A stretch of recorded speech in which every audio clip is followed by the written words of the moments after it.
தந்தி தொலைக்காட்சிக்கு எதிர்க்கட்சி தலைவர் இபிஎஸ் கொடுத்த பிரத்யேக பேட்டியில் சில அரசியல் நகர்வுகள் பற்றிய செய்திகளை பகிர்ந்திருக்கிறார். குறிப்பாக அதிமுக பாஜக கூட்டணியில் டிடிவி தினகரன் இணைவாரா அப்படின்ற கேள்விக்கு ஆம் என்பது போன்ற ஒரு பதில், காலம் பதில் சொல்லும் அப்படின்னு அவர் பதில் கொடுத்திருக்கிறார். அப்போ ஓபிஎஸ் நினைச்சுக்குவீங்களா அப்படின்ற கேள்விக்கு காலம் கடந்து விட்டது அப்படின்ற பதிலை கொடுத்திருக்கிறார். அப்படின்னா டிடிவிக்கு எஸ், ஓபிஎஸ்க்கு நோ அப்படின்றதான் இபிஎஸ் உடைய பதிலா அப்படின்ற கேள்வியும் எழுந்திருக்கிறது.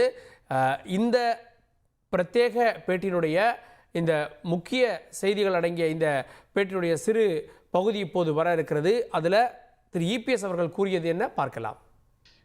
அமமுக இந்த அணியில இடம்பெற வாய்ப்பு இருக்கா? உங்களுக்கு அதுல ரிசர்வேஷன் இருக்கா? காலம் பதில் சொல்லும். உங்களுக்கு மாற்று கருத்து இருக்கா? அவங்க வரணும் வர காலம் பதில் சொல்லும். நேத்துக்கு பார்த்துருப்பீங்க, ஓபிஎஸ் கேம்ப்ல நாங்க காலில் கூட வரோம் சேர்த்துக்கோங்கன்னு கேட்குறாங்க. காலம் கடந்த செயல். வாய்ப்பு இல்லையா? காலம் கடந்து போய்விட்டது. கூட்டணி கட்சியா ஓபிஎஸ் ஏற்க வாய்ப்பு இருக்கா? அதான் சார், எல்லாமே காலம் கடந்து விட்டது. அவை தனி கட்சி வாங்கினா தானே அதை பற்றி தொடங்கணும்.